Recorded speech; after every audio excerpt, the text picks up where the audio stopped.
You know, the funny thing or the sad thing, yeah, it's very sad.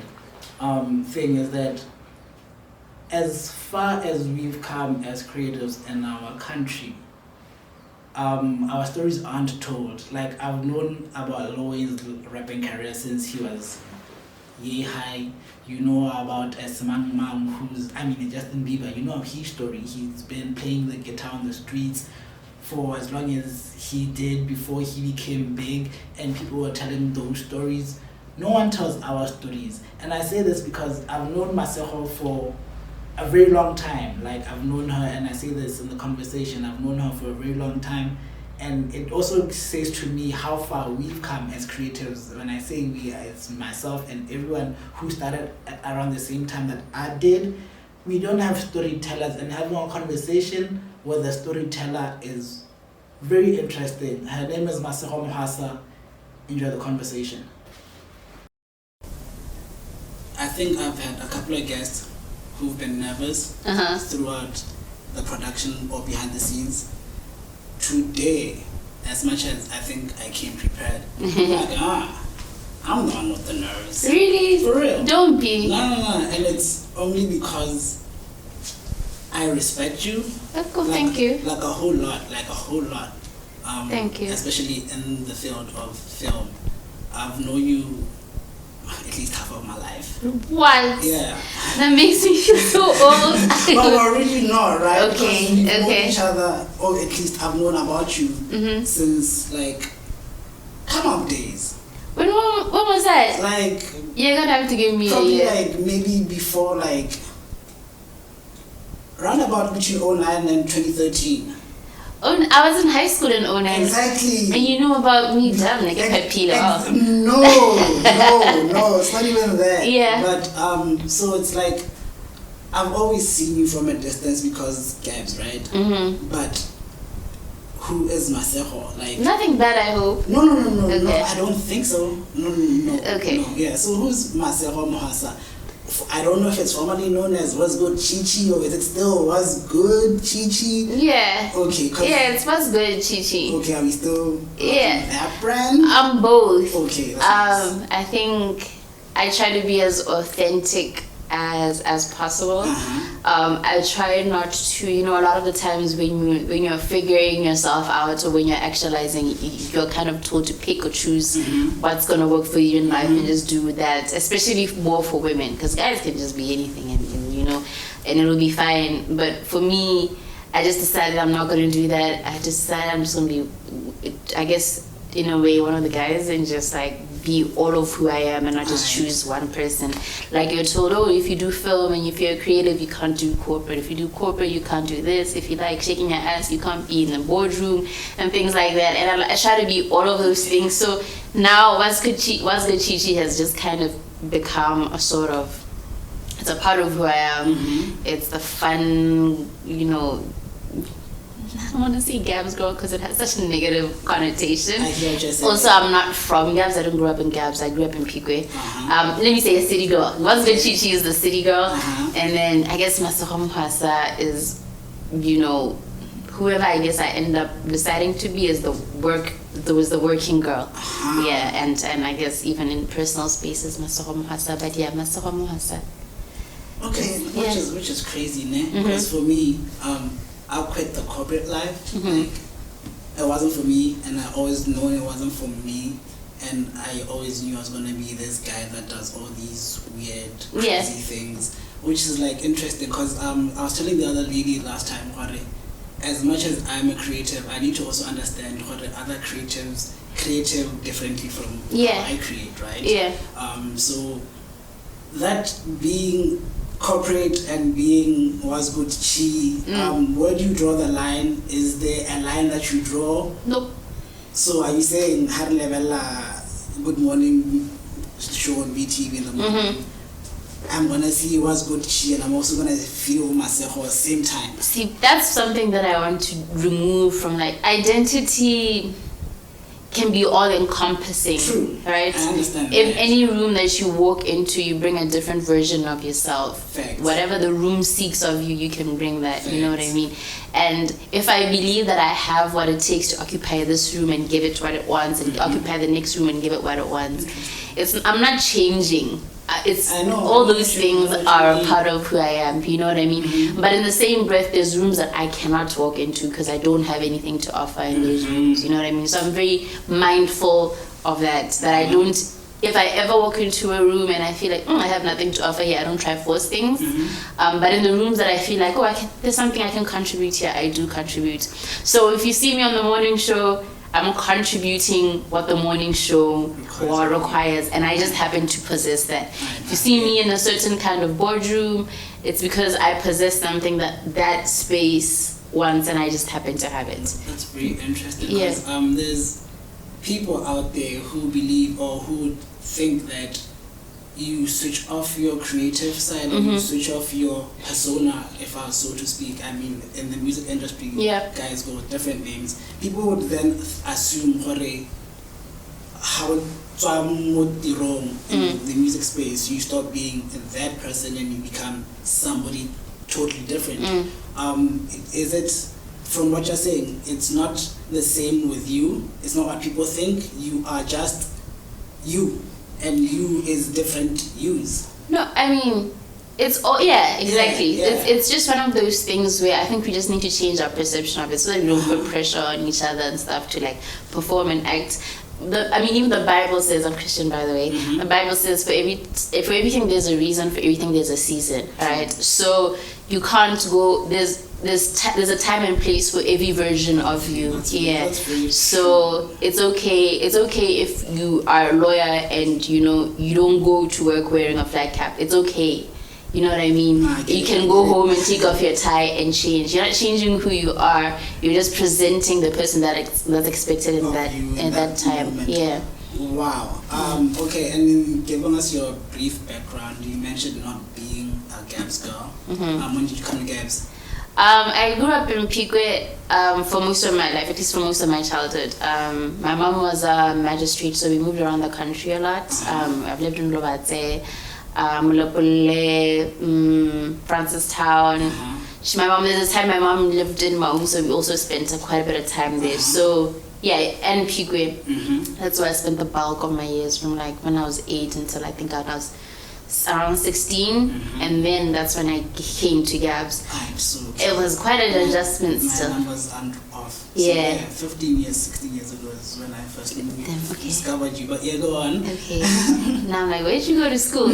I came here then, and it was quite an adjustment. I think anytime you move to a bigger place, it's just like when they move to a bigger country or whatever, or faster economy, it's a struggle to adapt. I mean, just the social norms, especially the social norms. Like everything else I was okay with, but just like socializing was a bit of an adjustment for me, because growing up, like Kupikwe, there's so many options. You all buy Costco, which would be we all buy our stationery, go pep. We all like how do I out spur? Like we all know that experience. It's a common experience. I understand that it is slightly privileged. There are people in Pico who don't have those experiences, but no, it's not because like exactly. So coming here was an adjustment. Also, just things like or doing things like, I was just so stunned by Amazon. I've never been on Amazon before. Wow. Because like to this day, like if I go to Pique, I still get shy going into Lekarama because I'm like, damn, someone's gonna see me and tell my dad Lekarama. And at my big age, it's not that I would be doing anything wrong. It's just you don't want. How about the it's a small community, and I really enjoyed it. I used to ride my bike to school. It was a really nice, safe experience. And I think coming here, where it's like people are competing, and it's like people buy Lasan and stuff. It was very difficult to adjust, especially in university, I think. That's when I struggled. I mean, everybody struggles in university, but for me, just the cliques and all of that stuff was a bit weird. Wow. Yeah. Okay, now just hearing all this, I'm like, I'm getting to know you for real, because having seen you more games, one would obviously have a perception, right? And getting to know you, I'm like, I really get to know you and see and it's interesting, right? Because perception right? Yeah, that's true. So let's go peak where majority of your life is what you're saying. My childhood, yes. Okay, majority of your childhood, yeah. And then you come to the city lights. Let's just start there.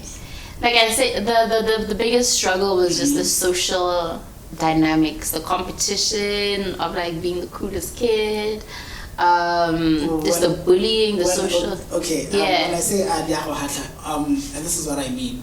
In some Setswana books I've read, or we've read generally as going to government school, class generation or people,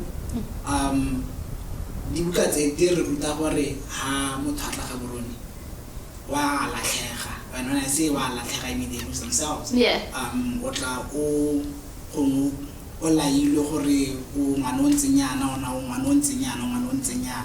And then when they come to the city, they just get lost and they become totally different people. Yeah. Did you experience a bit of that where you're like maybe gaps changed you a bit into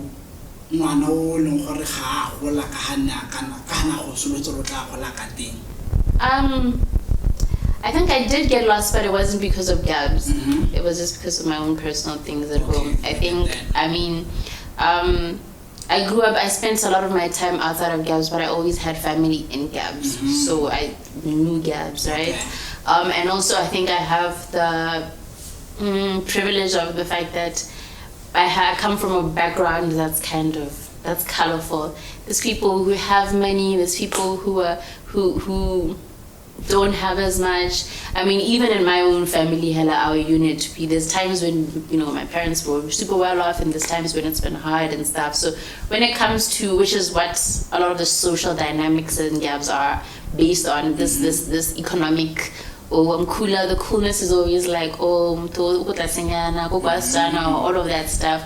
And things like that. It's always based on like economic privilege. Everybody's trying to rub shoulders with like the richest or the coolest or the people who have the nicest things. So that stuff didn't faze me. I never because some of these things are things I experienced. I come and experienced it. A family who lived abroad, who lived outside of the country. So it's not stuff that fazed me. And I have to say I am grateful for it. I always look back at it and I'm like, this is why it never fazed me. Because I see those same well-off relatives and and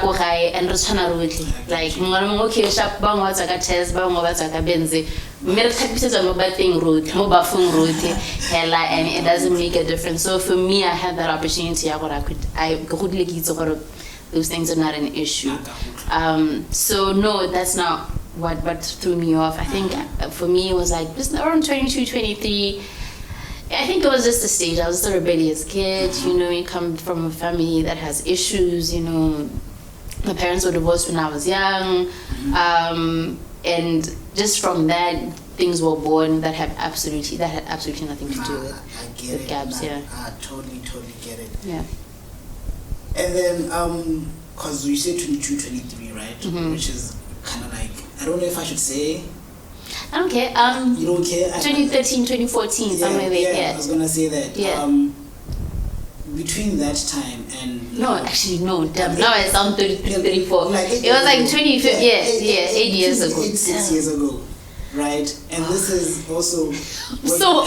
No, you're not. Okay. No, you're not. Yeah. Also, like, age is like... Nah, don't listen. Biologically, age matters. But yeah, go on. Okay.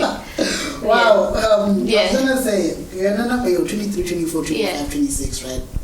Is that when you start discovering or have you always known you wanted for the screenplay? Okay, so growing up, I was always an emo kid. And I spent a lot of the time in front of the TV. Because, you know, I used to, and this is no shade, like my sister and my cousins, I love them, right? But I used to get bullied a lot because Nikil Matebe. Okay. So how about time I just feel like, so I would spend a lot of time in front of the TV. I mean, even outside of them, like even when they weren't there, the TV was like, I just love the TV. I was either sleeping or watching TV or reading a book somewhere or something. You know, it was a form of escapism also because things weren't always great. So I'd escape into the TV. Because I'll just get so lost into it. So it's something that has, for me, initially was a form of escapism, like stories were a form of escapism. And then just I just started becoming more critical of the content that I was watching, being aware of, okay, this is how, this scene, this. I wasn't just consuming, I was also not becoming critical. And I remember when I turned 18, I did really well for my Form 5. You know, got like 45 points. And already everybody was already telling me, go do medicine, go do law, go do this, go do that. I already knew I wanted to do something creative. I just didn't know what at the time. I'm 18. But I ended up going into a business course, QUB, and then I failed because I was miserable. And that was when my rebellion phase was setting in. So I was like, nah, actually, if this, I'm out. And then I just sat with myself. At the time, I started doing like part-time work at Masego. And I was like, damn, I need to go back. You know, after a while where you're like, nah, I can survive in the streets, I can make it. You're like, actually, yeah. So fortunately for me, within a couple of months, I was like, no, I don't want to do this. I don't want to like not have a degree. I have a lot of pride, so I was like, nah, ain't nobody gonna do better than me. So then I started applying for schools and stuff, and eventually I got into film school. And even in film school, I wasn't sure what I really wanted to major in. So yeah, I just let it flow. I was like, you know what, as long as I'm a storyteller, as long as I'm communicating perspective, wherever it takes me, I'll go. And that's why now I'm working in advertising. It's more of the same stuff. Also, when you move around corporate spaces, especially where corporate world globally is right now, people are pushing stories of inclusion, diversity, and everything. And to do that, you need to push narratives. It's storytelling, it's representation. So I just feel like I'm finding myself in a space that for now I can lend, my skill set to, which is what I'm like. Yeah, it's just one of those things where it just works. So I don't want to confine myself, because you'd be surprised at the opportunities that are out there when you start boxing yourself. True. That's rather interesting, and I like the way you answer questions. Like, I really do. Since you do advertising, or you're in advertising, right? But I also know you have a couple of, I don't know if I should say films, screenplays, or movies out. Yeah, short films. Films. Do you see yourself, because you don't want to confine yourself, I understand that, but do you see yourself having more films out and maybe having a production company? Because I know that you have Women in Film and you have 27 Pictures. Yeah.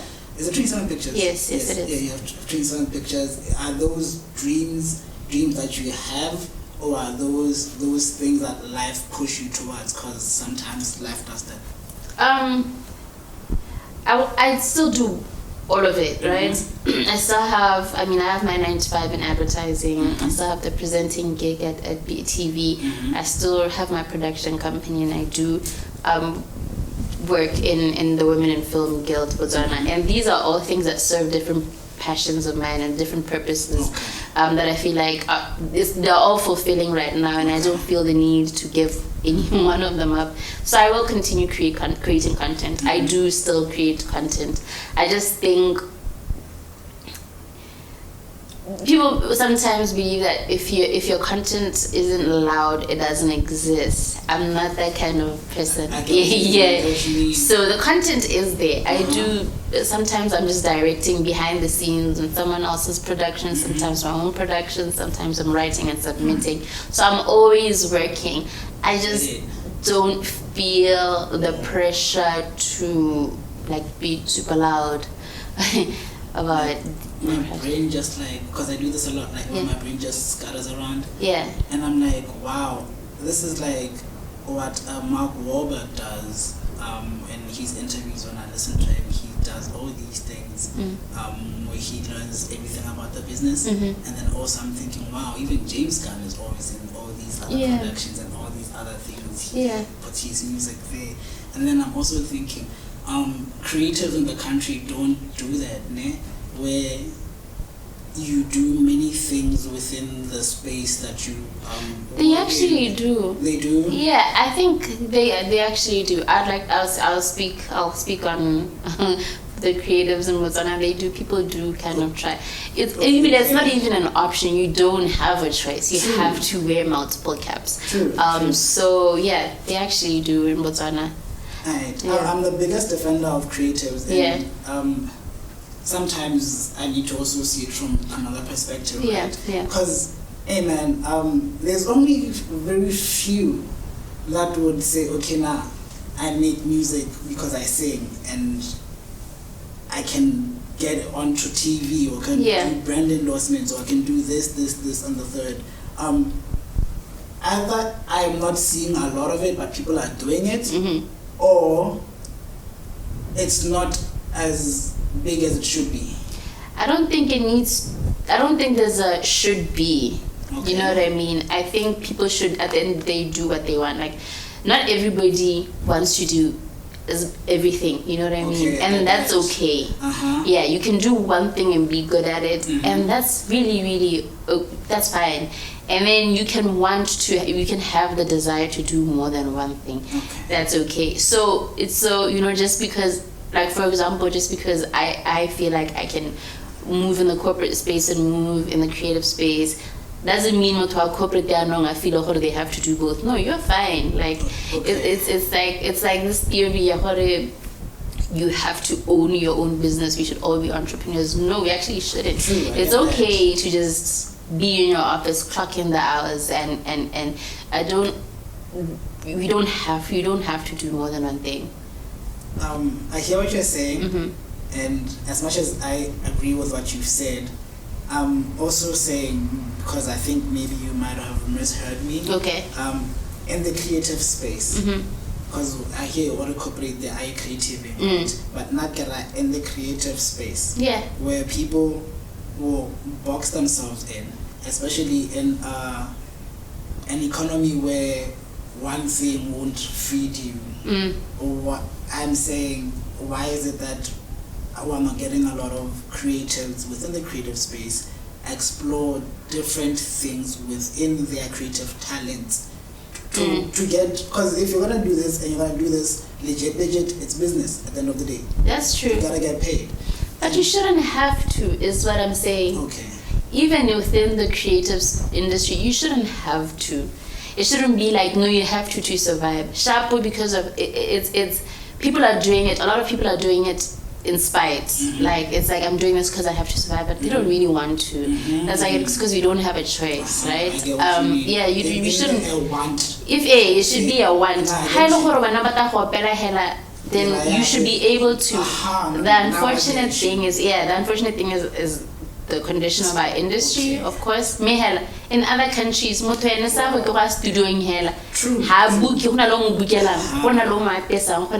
how, yeah. Okay, so now with what you're saying now, are you then saying Botswana should be in that level or at that level of an industry? I think what we're all driving to is to get to a point where there's choice. Yeah, there's choice for creatives and to be paid properly on time and stuff. For an industry to run, any industry to run the right way, is for people to have choice. True. Just like, for example, in corporate, people have the choice to only be accountants for the rest of their lives. You can also only be a singer, but the accountants, by the way, they want to run businesses on the side and do nails and also style. Creatives should also have the option. Okay, I want to do everything, or I just want to do one thing. That's wow. I'm really enjoying this. I mentioned your films, or you said short films. Yeah. Do you mind sharing with our viewers, or or the names, and then also just everything about these things, what they mean to you, what they did or changed about your life, or they did to your life.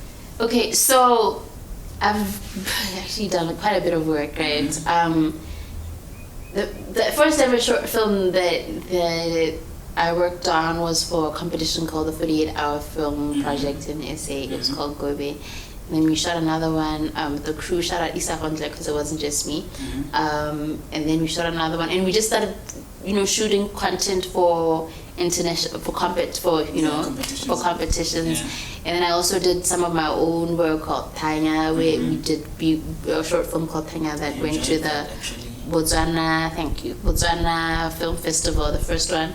And then everything else has kind of been like me working as a director for production that goes to BTV, Now TV, UPIC TV. I've done presenting work also for UPIC TV, for Now TV. There's when we went to the MultiChoice Talent Factory, there's a short film, not a short film, a feature length actually, that I co-wrote for MultiChoice, but it was a Zambian story. I was just assistant writer on that. But then the one that was actually shot and went on Showmax was a short film called Cradle, which for me was just like a figure of speech. It's a very abstract film, and at the time I remember that's maybe work that I'm actually proud of. It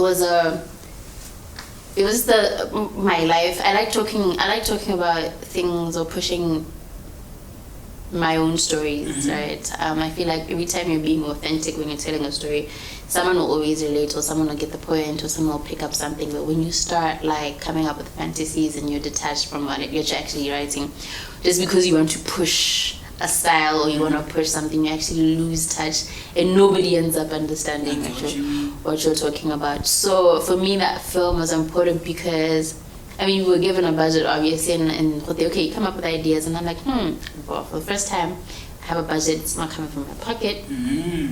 Let me experiment. So I experiment with a silent movie, and then just like a dystopian concept. And it was supposed to be, it represented just like life and death, and just the stages of life, and just my loss of my own mother, right? It's just this person who was being guided by, a mentor, and then and then you have to kind of figure out your life, and like all these challenges and all these temptations that life, where before don't do that, now I have to do that to myself. I have to guide myself and stuff. So the idea was to represent Bonomo, and then just like, okay, even though you're faced with adversity and everything, we can still like rise from all of that. Because that for me has been the biggest challenge of my life, losing my mom. I don't know if you want us to talk more about that. Okay. But you said a lot of things, ne? And what you were saying, a couple of words struck out for me. You used the word adversity, you used the word challenges, ne? Yeah.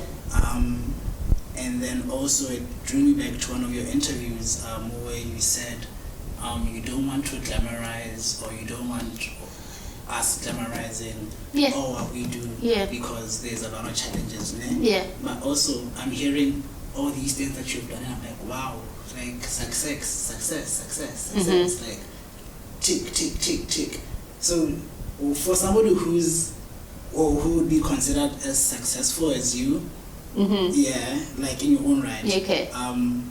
Take us through those challenges that you face in film, in your corporate life, just being Masego Mohwasa. You're hearing. Okay, then there's for every one thing that I've actually managed to achieve, there's 20 that I didn't. Thank you. Thank you. It's not, you're just, I'm only mentioning the W's. There's a lot of L's. I receive L's. Email rejection. Unfortunately, we apologize. Those things happen to me every single day. Sometimes I can have a good week, And then the following week, I just something didn't go through. I'm not getting paid for something on time, or like there's just always something, and it's frustrating. And there's a lot of I'm not the custodian of I'm nowhere near being a custodian or having the kind of influence or the rapport that I'd like to have. Because my life would be a lot easier if I did, you know what I mean? There's still people by sense of worry. Can I get in, please? You know what I mean? And a lot of the times I'm told no. A lot of the times things like that, especially, even though I know I've achieved things, I'll come back inside after rejection. I'll be like, okay, maybe I made the wrong decision. Maybe I shouldn't be in film and television. Man, I messed up. I have those days. Like there's a time, just even on my first week on BTV, I remember at the end of it, I was like, no, what am I doing? This is a mistake. I messed up. Maybe I shouldn't be presenting, let alone I've been doing it. I've presented before. I speak in front of people, but it was a struggle. It was like a mental thing. I don't know what happened that week that threw me off. And when one thing throws you off, it can just make you question your entire existence. Whoa. And then how do you get back from that? I don't have a choice. I think I'm too far gone in what I do. I don't have. I mean, maybe I do, or maybe I'm just not interested in going back and then starting again. I'm too far gone. What I mean is, how do you get back from the being so defeated? It's the fact I don't have a choice. That's the reason. That's the it. Like I don't have a choice, and that's it. I don't have the options. I get you. It could be a good thing and a bad thing. You know what I mean? Maybe if I had the options, maybe if I were rich, I could afford to say, okay, let me go try something else. I don't. The one thing that I have that nobody can take from me is all the things I've learned this far. So I don't have the choice. I have to use everything that I've learned, and unfortunately everything that I've learned is film, TV, content. That's crazy, man. That's very, very, very crazy. Wow. So your screenplay. Okay, that's fine. Yeah, screenplay. You have one Ibidua Beats, alright? Yes. Yeah. Did that kind of like manifest? How did I forget about that? Did that manifest? The universe made it so for this. Okay, cool. Yeah, did that manifest some of these things that you've done in your life, including speaking or the Khansi thing and the Khansi thing? And what I mean by that is the 22 I feel stoked. Festival. I feel so stoked. How about your story? You know what? You'll be shocked. People always assume like I like people knowing about my stuff, right? And which is, when it's professional, it's good. But I always feel like, why do you know so much about me? I know what you mean. I want you to know so much about me. Yeah. I'm not in this because I want to be known.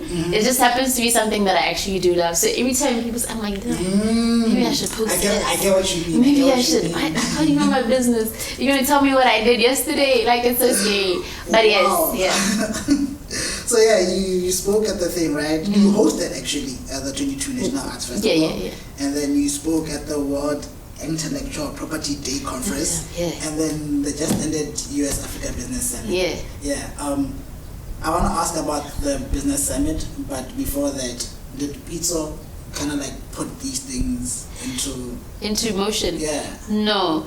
That's why. Okay, Pizza was my graduation film, right? And unfortunately for us, there was an opportunity for our graduation films to go on national broadcaster, and that's where people would send me screenshots and everything. For me, that was another very personal story. It was like story of this belief. It was just about at that time in my life I was questioning a lot of my own personal belief systems. Like when I make it like and why am I so bent on believing that this is the way things should be done? So it was really just about a journey, a girl who a city girl who now has to question her beliefs or and all of this and all of that. And it was a very simple story. I remember initially my lecture at the time I was like, well, some of the story is too simple. Like you're not applying yourself. And I'm like, no, I want it to be pure. I want people to just follow. I want the story to be clean. I don't like these films that trying to about Tenet. I really don't understand what's going on. I like a simple, clean story where people can actually attach themselves to the journey of the character. Because when there's too much going on, people get distracted sometimes. So I let that happen, and the way it turned out was great because it was so simple. I mean, obviously, every time you work on anything creative, you will criticize it and be like, it's going to be better. But it was great. People resonated with it, which is the most important thing for me. People resonating. But it wasn't the beginning of like the domino effect. The domino effect started with the 48-hour film that we shot, and then we went to Joburg. Yeah, that's when it started like participating. I remember even after that, now there was people wanted to start participating in the 48-hour film project in Joburg, because we participated in Joburg and Durban, and then the 48-hour people then were like, okay, maybe let's just go back to Botswana because clearly there's a market there. So yeah, that's what started everything. And then pizza was just like one of those things that just happened on top, and where people were like, kanto Koreana, the film. It was also great because at the film festival, my family came through, and a lot of people, my family who were nervous at the time when they told me don't do this, it's a bad decision. I was like, I think, which is one thing that I always just want to share with people younger than me, because I fully understand being 18 and hard-headed and saying, no, you guys won't let me follow my passion. Half the time, now that I'm like 30, I understand. I understand. I look at people who I graduated with, or who graduated, or who I finished school with, who are doing other careers and are earning more. You get to a point in your life where following your passion is not enough. Okay. Your career is not the only facet of yourself. There's other things that you want to achieve. Once you've reached certain milestones, right? I want to travel, but unfortunately film is not gonna fund that right now. But that's something that also needs to be fulfilled within myself. For me to tell stories, I need to be more conscious of the globe and what's happening around the world. I can't do that just by being in Botswana and being stuck here for the rest of my life. I want to have kids. Now I also want to drive a Benzie. You know what I mean? There's also those things that satisfy you outside of your career. And so I get why sometimes our parents or people who care about us are concerned. They put about, okay, right now I understand the only thing you're looking at is your passion. Great, so it's just fair. You haven't had to pay a bill in your life. You haven't had to worry about driving. You haven't had to pay for a trip anyway, right? As far as you're concerned, the only thing you need to worry about is your passion. And they would advise you down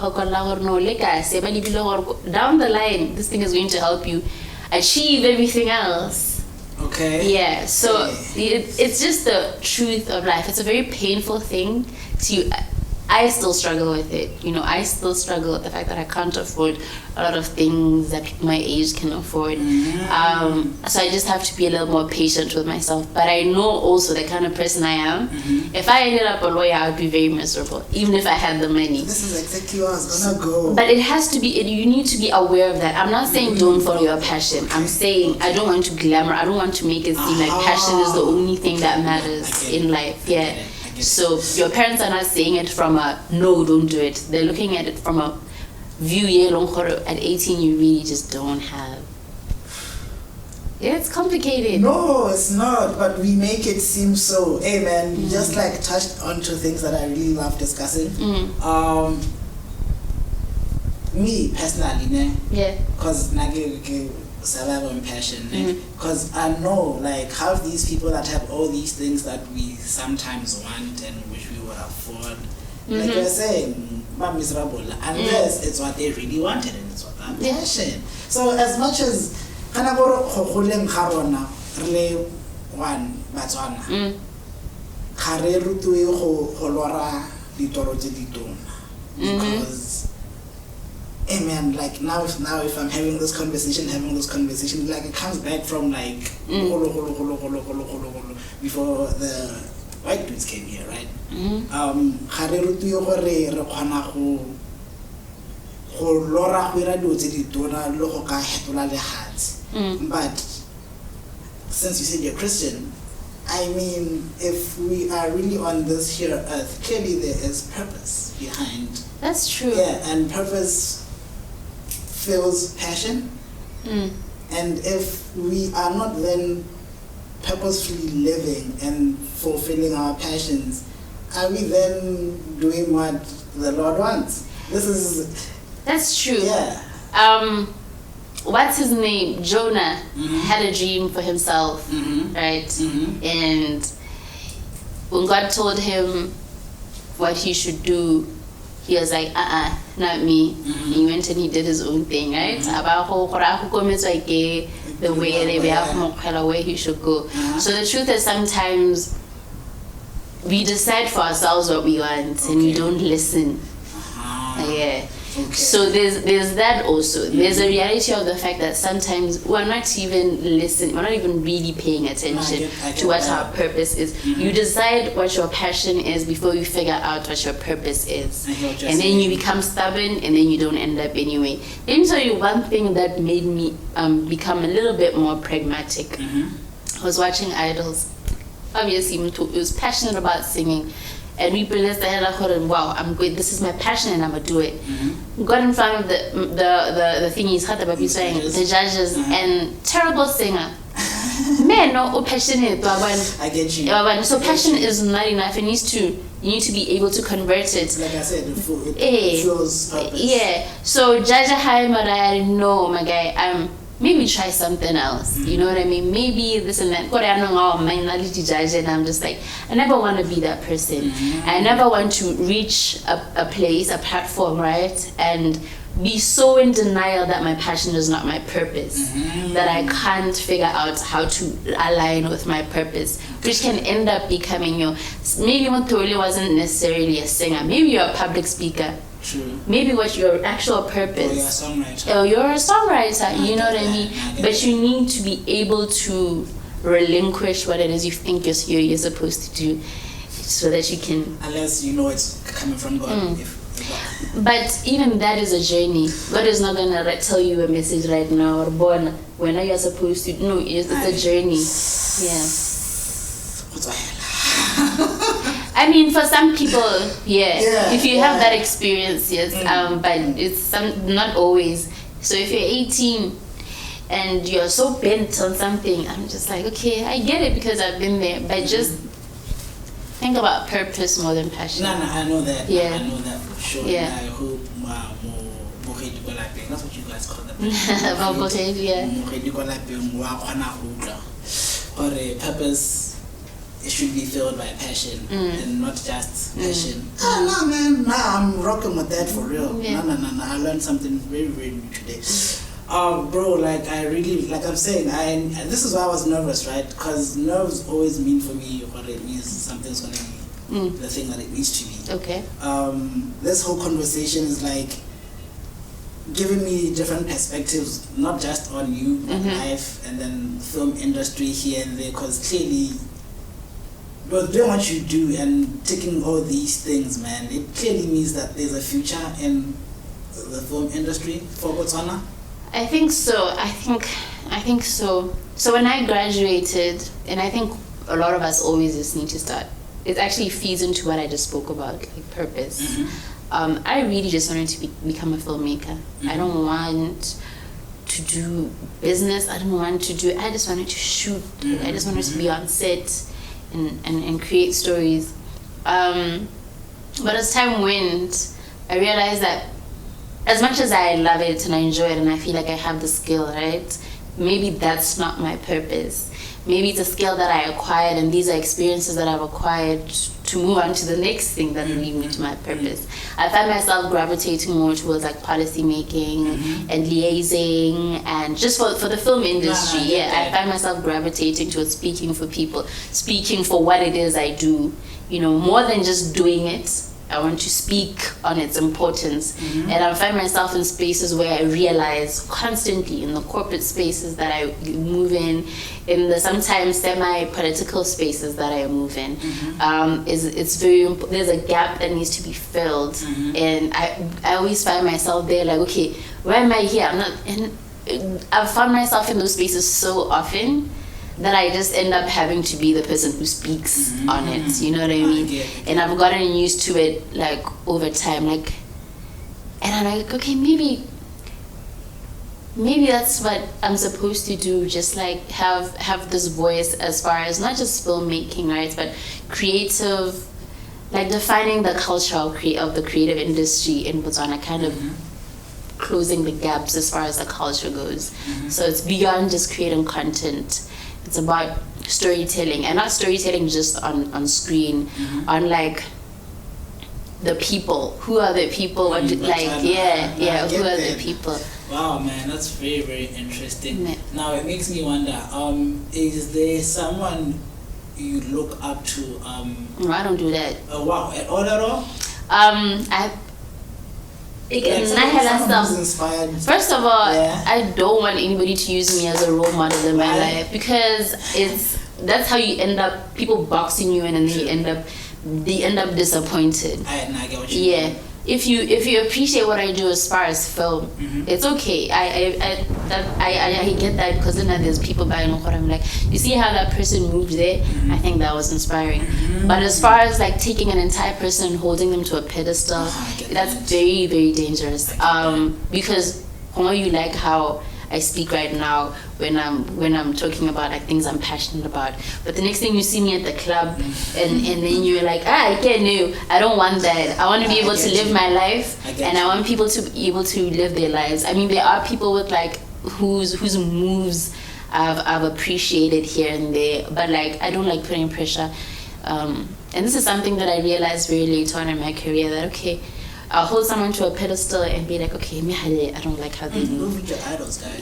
Yeah, don't find out more. Don't Google them. Don't just cap it. Just appreciate what you see and keep it moving. And but at the same time, I think it's important to have mentors.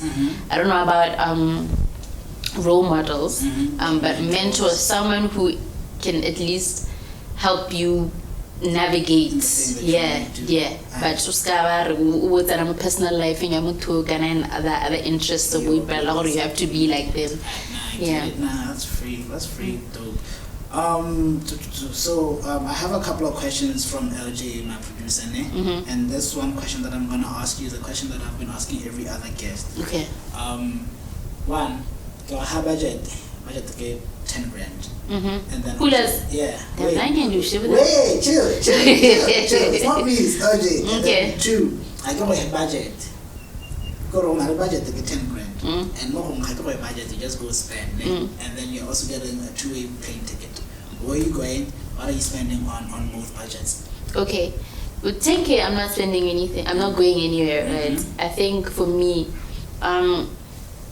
I'd find 10 people and give them a K each and ask them to shoot a short film and credit me. Wow. With a K each. I get you. Credit me as EP, and you'll see the impact. the impact. That's right. Yeah, right. And then now we get submit film freeway. Submit.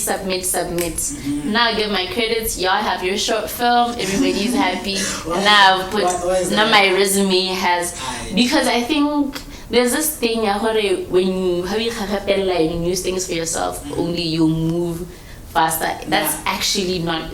You're not going nowhere. Please say that again. Say that again. Yeah. So in Akurubana, instead of me shooting one film at 10K, 10 films at 1K each will take me in 2 months. I'll be further than I would be if I shot one film. If you wanna move fast, you can move alone, but if you wanna move far, move together. What she's saying. Yeah. That's dope. And empowering other people. Like, people think empowering, it's not a selfish thing, right? But it benefits you more than it benefits the people you're empowering. I get what you mean. Yeah. I get what you mean. I don't want us to dive deep into that one, but I think we all have time issues. Yeah. We're good. Okay. Do you have time limitations? What's the time right now? It's been 48 minutes, so it's almost 2. Okay, cool. Okay, I should leave in about 5 minutes. Yeah. Okay, so we should almost wrap it up. Yes, we can wrap it up. Alright, okay then. In continuation, describe yourself, one word. dynamic. Wow, I like Yeah. that one. Yeah. I like that one. Yeah. Oh wow! And then LJ also asks, "Are we a filmmaking nation?"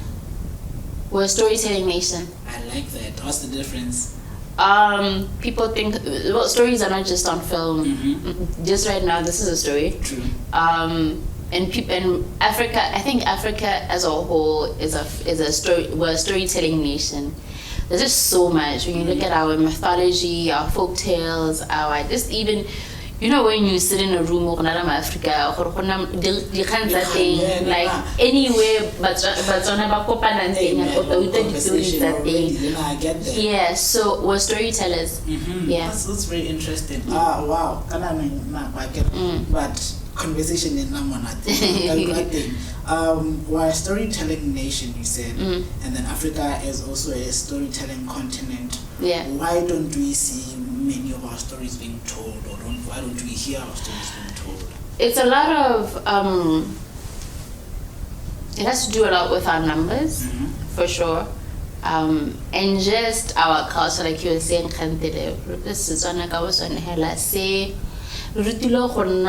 like reserved, reserved, and being bold, and a lot of countries who are bold.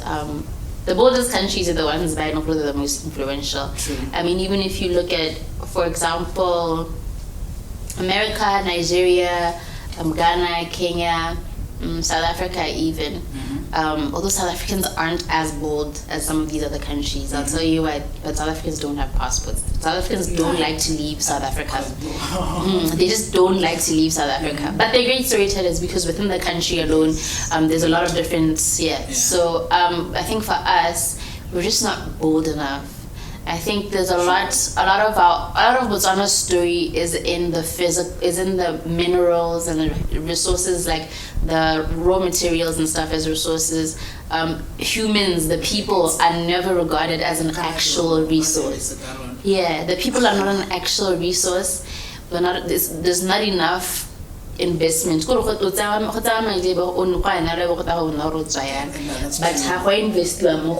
you need to be polished and let's send you out. Exactly. So there's a lot of investment in raw materials and whatever in Botswana, and not as much in the actual people as a resource, which other countries, especially these bold countries, have. America's biggest exports is the people. The American dream, the people. That you can achieve everything, you can go anywhere. Americans, Nigerians believe anywhere you go, you can make it. I get that. You can make it. Even Zimbabweans have that thing. Like you can tell the pride. You can't knock them. They know they can do anything. Right. So that's why, because we're not too sure about how to show it. I get you. Your name, Masego.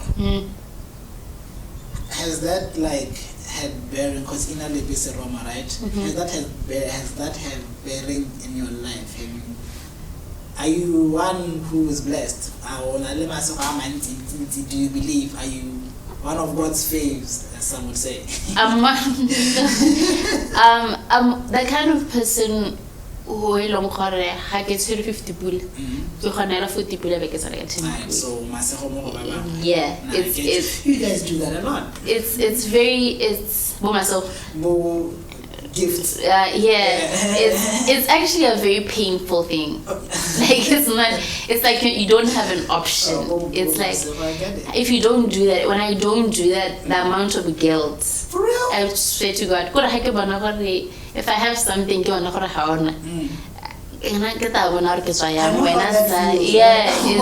a weight. I wish I had a different name, but I don't actually at the same time. Oh wow, I get it. Since we're wrapping up, right? But I have one question, and you said something in this conversation that we had that's still sticking out. You spoke about not wanting right? As in? Things, there shouldn't be one certain way of doing things. This is when you're questioning a lot of things. Why you do? Oh yeah, that's where it started. Yeah, in my head.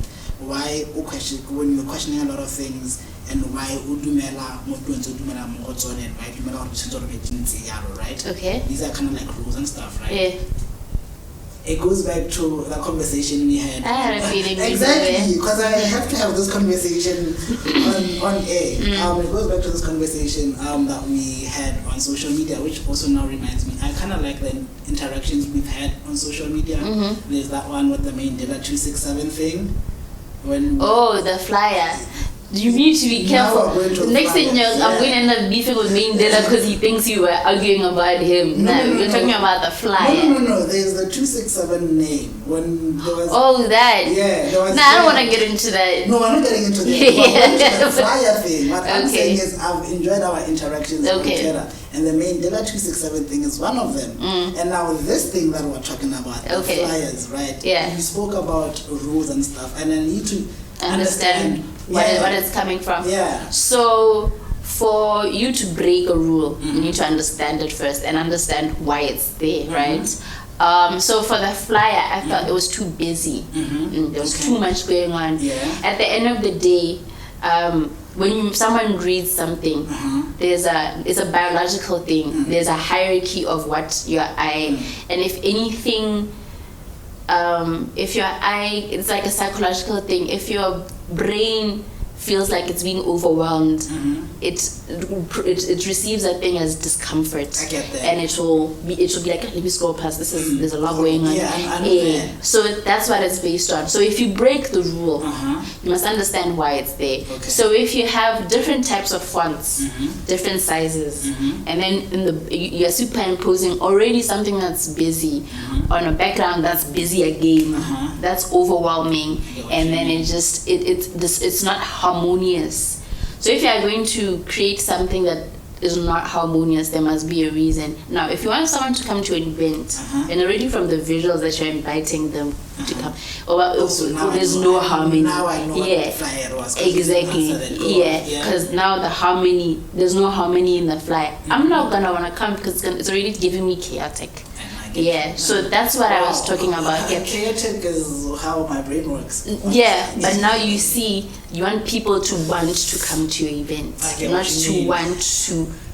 They're not coming for you. They're coming for the event. I know what you mean. I know what you mean. So that's what I was saying. Try Canva will show you how to work with your visuals and placement. Whenever you can go and do your own thing. I get you. I just wanted to understand. I think we're gonna wrap it up like that. You've been wrapping it up 3 times. No, that's how the conversation ends. Oh, okay. That's how the conversation is done. That's how it ends. If you want, you can let us know where to catch you. But oh man, this is how people end up knowing my business. But I don't mind. My name is Masego Mohwasa. I'm at WASGOODCHICHI on IG, on Threads now, and on Twitter, and then Facebook. Masego Mohwasa. Whatever.